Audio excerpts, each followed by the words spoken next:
बिस्मिल्लाहिर्रहमानिर्रहीम। Dear students, आज का हमारा लेक्चर कॉल इलेक्ट्रोलिटिक मेथड है for the preparation of alkanes.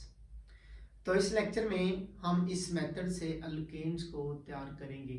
आइए हम अपने लेक्चर को स्टार्ट कर लेते हैं। सबसे पहले डेफिनेशन की तरफ आते हैं। When a concentrated solution of sodium or potassium salt of monocarboxylic acid is electrolyzed and alkane is produced। हम क्या करते हैं इस मेथड में कि एक कार्बोक्सिलिक एसिड है और वो मोनोकार्बोक्सिलिक एसिड है, यानी ऐसा एसिड जिसमें एक कार्बोक्सिलिक ग्रुप जो है वो मौजूद है, यानी COOH। यानी इस एसिड का साल्ट जो है वो हम यूज करते हैं, उसकी हम क्या करवाते हैं, इलेक्ट्रोलाइसिस करवाते हैं। दरअसल इसका जो कंसंट्रेटेड सॉल्यूशन है सोडियम का या पोटाशियम का, तो उसको हम तैयार करते हैं। तैयार करके एक इलेक्ट्रोलाइटिक सेल के अंदर इस रिएक्शन को परफॉर्म करवाते हैं। जब इस सेल को एक बैटरी के साथ जोड़ते हैं, करंट गुजारते हैं, तो कैथोड और एनोड के ऊपर एक रिएक्शन होता है, जिसके नतीजे में कैथोड और एनोड पर डिफरेंट प्रोडक्ट्स जो हैं वो बन जाती हैं। इसको रिएक्शन की मदद से देखते हैं। अच्छा, इसकी एक लिमिटेशन है। ये मेथड जो है ये सिमेट्रिकल अल्केन्स के लिए जो है वो सूटेबल है, ये अनसिमेट्रिकल अल्केन के लिए सूटेबल नहीं है। मतलब कि जिनमें आर आर ग्रुप जो है वो सेम होंगे, उन अल्केन को हम कहेंगे सिमेट्रिकल। अगर आर ग्रुप जो है वो डिफरेंट हो जाएंगे तो उनको हम कहेंगे जी अनसिमेट्रिकल अल्केन्स। रिएक्शन की वजह से समझते हैं। ये हमारे पास मोनोकार्बोक्सिलिक एसिड का साल्ट है, इसकी हम क्या करवाते हैं, इलेक्ट्रोलाइसिस करवाते हैं। वाटर के अंदर इसका हमने कंसंट्रेटेड सॉल्यूशन बनाया हुआ है। तो जब इलेक्ट्रोलाइसिस करवाते हैं तो आफ्टर इलेक्ट्रोलाइसिस हमारे पास एक एल्केन बनती है, 2 हमारे पास कार्बन डाइऑक्साइड के मॉलिक्यूल बनते हैं और 2 हमारे पास NaOH या KOH मॉलिक्यूल जो है वो बनते हैं यूनिट, और हमारे पास जो है H2 जो है गैस जो है वो प्रोड्यूस होती है, एक मॉलिक्यूल। आगे इसका मैकेनिज्म है। मैकेनिज्म कैसे स्टार्ट होता है, जो पहला स्टेप है इसमें दरअसल होता क्या है कि ये वाला जो साल्ट है, चाहे ये पोटाशियम का है चाहे ये सोडियम का है, तो इसकी दरअसल पहले स्टेप में होती है आयोनाइजेशन। तो यहाँ पे दरअसल वाटर भी मौजूद है, ठीक है जी। यहाँ पे NH2O लिख दें या 2H2O लिख दें या सिंपल H2O लिख दें, बात एक ही है। अच्छा जी, यहाँ पे होनी है आयनाइजेशन। यहाँ पे ये पॉजिटिव पार्ट है, ये नेगेटिव पार्ट है, मतलब पॉजिटिव आयन ये नेगेटिव आयन, इनकी हुई आयनाइजेशन। ये हमारे पास कार्बोक्सिलेट आयन अलहदा हो गया और पोटेशियम आयन जो है वो अलहदा हो गया। अब जाहिर बात है हमने क्या किया हुआ है, इस इलेक्ट्रोलाइटिक सेल को एक बैटरी के साथ जोड़ा हुआ है। तो एनोड के ऊपर ऑक्सीडेशन होती है, हमें पता है ऑक्सीडेशन से मुराद है द रिमूवल ऑफ इलेक्ट्रॉन।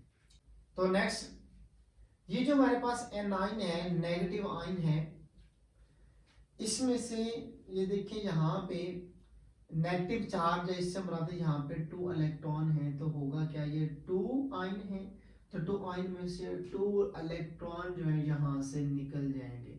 तो यहाँ पे ये एक फ्री रेडिकल जो है वो बन जाएगा दरअसल, ठीक है। नेक्स्ट स्टेप में होगा क्या कि यहाँ से होमोलिटिक क्लीवेज होगी, यानी एक इलेक्ट्रॉन इस बॉन्ड में से इधर और एक इलेक्ट्रॉन इस बॉन्ड में से इधर।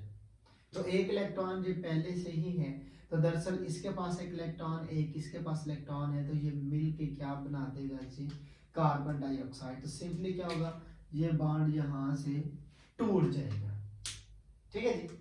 तो ये बन जाएगा CH3 रेडिकल, मतलब के मिथाइल रेडिकल बनेगा, और ये 2 है ना, तो 2 मिथाइल रेडिकल बनेंगे और 2 ही CO2 यहाँ पे मॉलिक्यूल जो है वो बन जाएंगे। नेक्स्ट होगा क्या, ये रेडिकल जो है आपस में कंबाइन होंगे, कंबाइन होके ये CH3 यानी कि अल्केन बना देंगे, और ये यहाँ पे जो अल्केन बनी है इसको हम इथेन कहते हैं।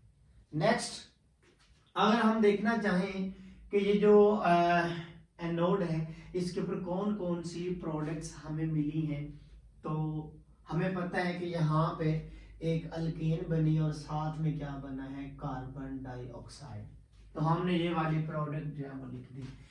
ये दरअसल पेपर में एमसीक्यूज के अंदर भी पूछा जाता है कि जब हम कोल्ब इलेक्ट्रोलिटिक मेथड परफॉर्म करते हैं जिससे हम अल्केन या अल्कीन को तैयार करते हैं, तो एनोड पे कौन सी प्रोडक्ट हासिल होती हैं, तो आपने बताना है कि एनोड के ऊपर अल्केन और साथ में कार्बन डाइऑक्साइड गैस हासिल होती है।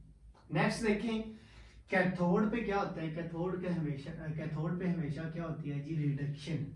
अब यहाँ से ये जो 2 इलेक्ट्रॉन निकले थे ये वाटर क्या होगा, वाटर की हो जाएगी रिडक्शन, मतलब वाटर में दरअसल ये जो H है नीचे मैंने रिएक्शन लिखा हुआ है, ये कर ले या ये कर ले दोनों ही ठीक है, ठीक है जी।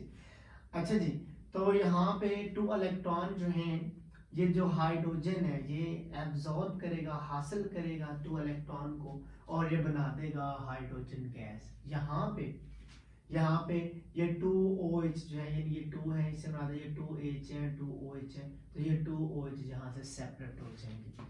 तो हमें पता है कि हमने आयनाइजेशन करवाई, तो यहाँ पे पोटेशियम आयन भी सॉल्यूशन के अंदर मौजूद है, तो ये जो 2OH है हाइड्रोक्सिल आयन है, ये पोटेशियम के साथ मिलके 2 पोटेशियम हाइड्रोक्साइड यानी KOH बना देंगे।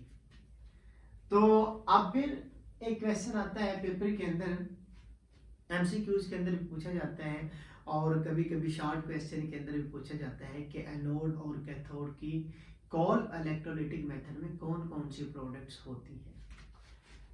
तो एनोड का तो आपको पता चल गया, अब कैथोड की बारी है। कैथोड पे कौन कौन सी प्रोडक्ट बनी है, तो आपको नजर आ रहा है कि एक हाइड्रोजन गैस बनी है और दूसरा बना है KOH। तो आपने ये बता देना है कि एनोड के ऊपर हमें हासिल होता है अल्कीन और कार्बन डाइऑक्साइड, और जो कैथोड है इसके ऊपर हमें जो है हाइड्रोजन गैस हासिल होती है और साथ में KOH पोटेशियम हाइड्रोक्साइड या सोडियम हाइड्रोक्साइड जो है वो हासिल होता है। Okay, thank you, Allah Hafiz.